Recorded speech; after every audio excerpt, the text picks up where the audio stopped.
This man cannot remain in power. Good morning, ladies and gentlemen. Welcome to my new video. In today's video, I'm going to be talking about Pakistan and the leader Imran Khan and why he is a victim of regime change. And I'm also going to be talking about Sri Lanka as well. And before I start, I want to congratulate the Hungarian leader and the Serbian leader for winning their elections. They have been very strong supporters of Russia. They have been against placing sanctions on Russia. I think a lot of people were worried that they might lose the election, but luckily for them, the people have spoken up and they have won their local elections and they will stay in power, which is good news really. It just shows that, you know, the people do have sense around Hungary and also Serbia, and they have voted, they put their money where their mouth is, and they have voted for the correct leader to lead them in the foreseeable future. So really good news for Hungary and really good news for Serbia. It just shows there are intelligent people around in Europe and the rest of the world who can see the truth, who can see beyond Western media and all of the lies that's going around. The fact that the Western media likes to portray Russia as going into Ukraine for no apparent reason. So there are people out there who know the truth, and I'm really happy that they have voted correctly and voted for the correct president. Anyway, moving on. Unfortunately, Pakistan is a very difficult place to manage. Sometimes the army has more power than the prime minister, and there's a lot of corruption out there. And like I said, it's a very difficult place to manage. So kudos for Imran Khan for trying to do his best. So this article came out in Russia. Imran Khan is paying the price for being disobedient to Washington and for visiting Moscow. So Imran Khan visited Moscow a day before, well, I think during the Ukrainian war had started. He has been very close allies with China as well. And he's been a very vocal supporter of truth, and he actually called out Washington's BS a few times. And also Washington wanted a base to be produced in Pakistan, which they can allow drones to be flying in and out of Afghanistan. And Imran Khan refused. So Imran Khan has been a very anti-West Pakistani leader, and you got to admire his courage for that. He is standing up for what he believes and what the future lies. So he is very good in that sense. He is also working on Pakistani's infrastructure as well, along with China. There is a CPEC corridor, and China is pouring billions and billions of money into Pakistan, building roads, railway, power stations, ports. So this will transform Pakistan into a great power. And back in the day, 50-60 years ago, Pakistan had a lot of wealth.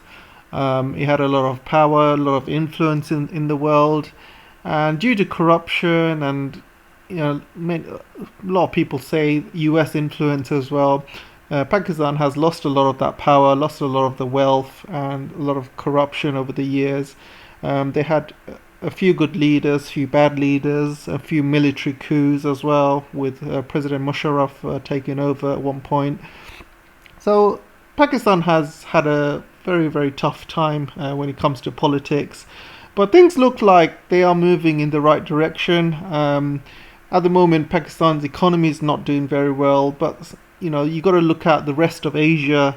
Not many countries in Asia are doing well at the moment because they're all suffering from the effects of the pandemic. Look at Sri Lanka, like right now, for example, and I'll get into that in a bit later on.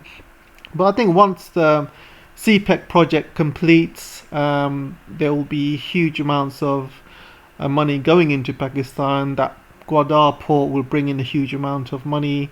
The transport links directly to China rail links and road links will bring in a lot of trade to and from China.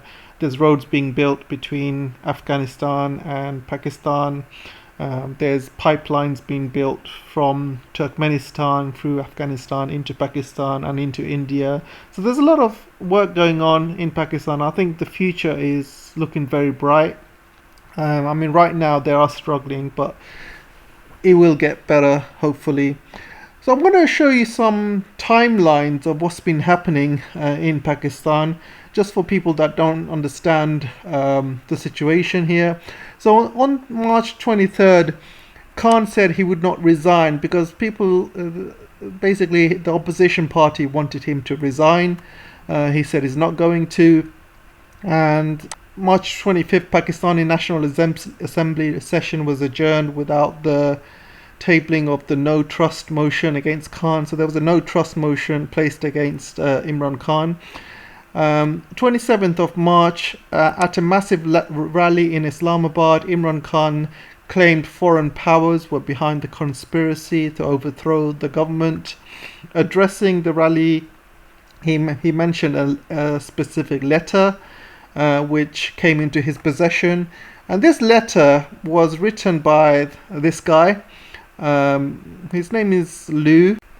So this is the details of the secret letter which was obtained by Imran Khan to show that the US is actually trying to get him out of power. So these are some of the stuff that the letter said. That country's official told Pakistan official that the US and Europe aren't happy with Pakistan's stand on Russia. We want something else.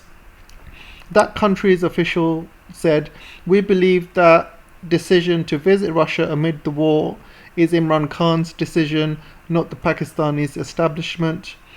The Pakistani official told that country's official that all, including army, MOFA and others, were on board while decision making was on the Russian visit. That country's official to Pakistan officials, by the way, that country is probably US he's referring to. We aren't happy with this. A vote of confidence is coming, and if that succeeds, all mistakes of Pakistan will be forgiven. Otherwise, Pakistan has to face dire consequences. You can see the threats given by the US. Pakistani officials to that country, which is obviously the US, we should remain in touch. That country's official to Pakistan, we will decide post no confidence motion whether to remain in touch or not. So you can see the kind of threats given by the US. So let's carry on with the timeline, and you can see on 28th of March, President Shehbaz Sharif tabled a no trust motion against Khan. 30th of March, Khan lost the majority. 31st of March, the Pakistani Parliament met to debate the no trust motion. And then you got 1st of April, Imran Khan said that he had credible information about his life was in danger. 3rd of April, the day will go down as one of the most dramatic days in recent history of Pakistani politics. Deputy Speaker Qasim Suri blocked the no trust motion against the Prime Minister, and he dissolved the National Assembly at the advice of Khan. The opposition was stunned and said that they would challenge the order in the Pakistani Supreme Court. So it seems like Imran Khan was one step ahead of the opposition. They tried to get him out of power, but it looks like they were blocked.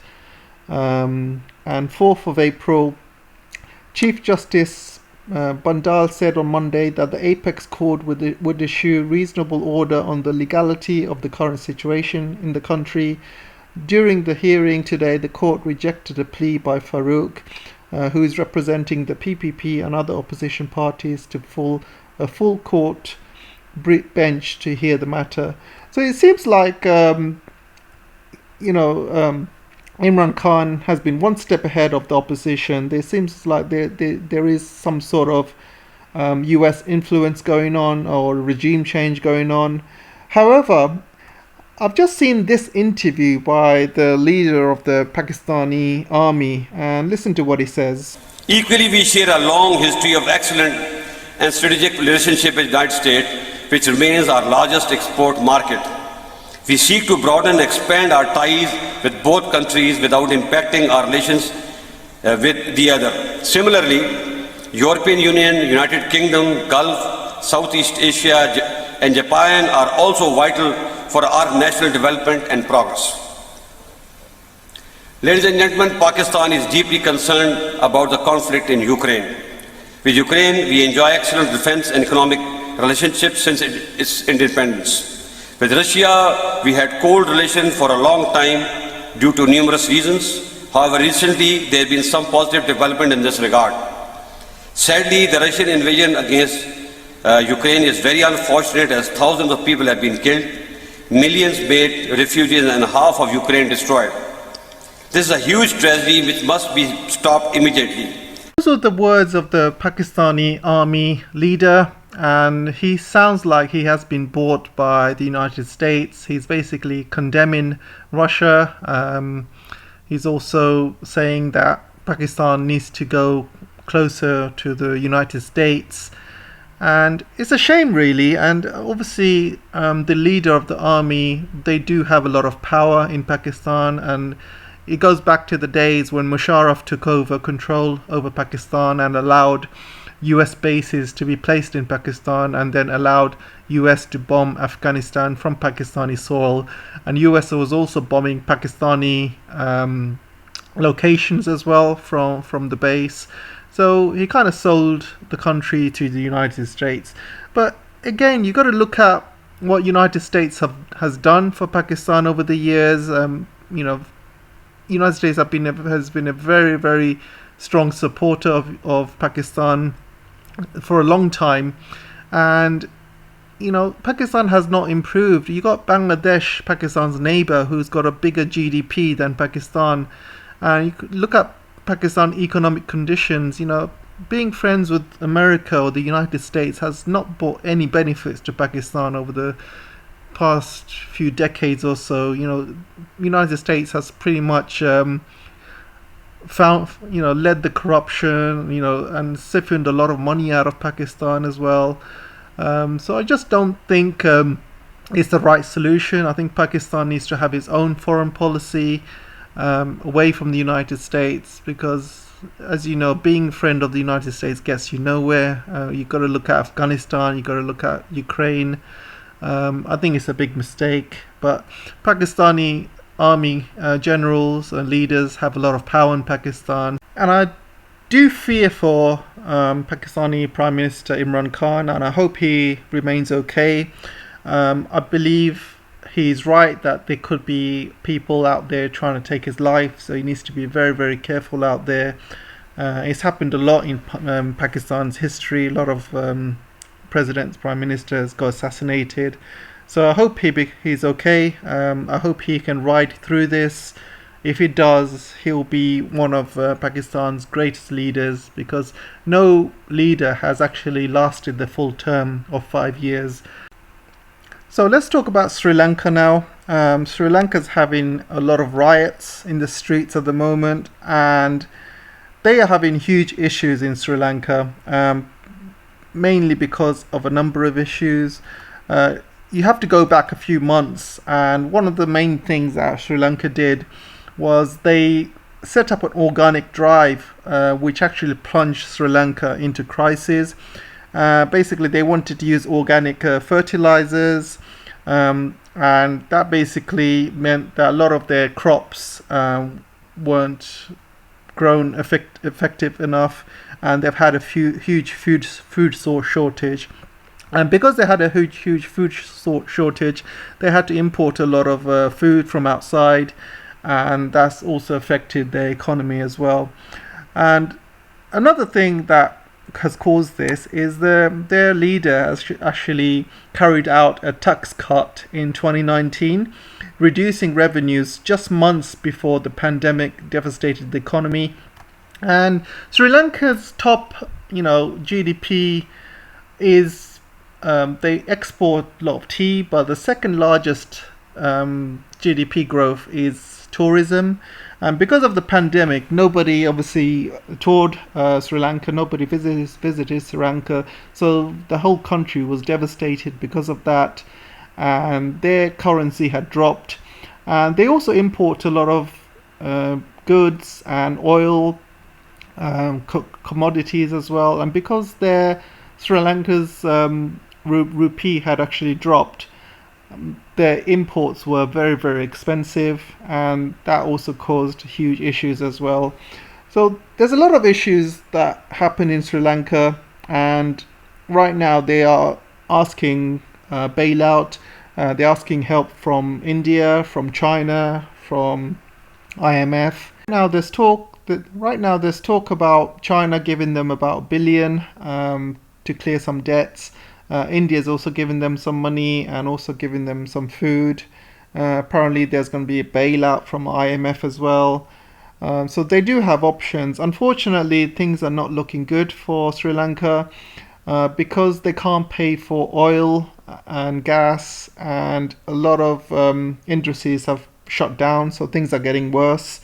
And also, summer is coming up right now. Right now, Sri Lanka is very, very hot, and it's just going to get hotter and hotter. And this means a lot of air conditioning is not going to work because the country is going to be suffering from a lot of blackouts because they don't have the oil and gas, and so a lot of people will suffer from the heat. So things will get worse rather than get better, unfortunately, for Sri Lanka.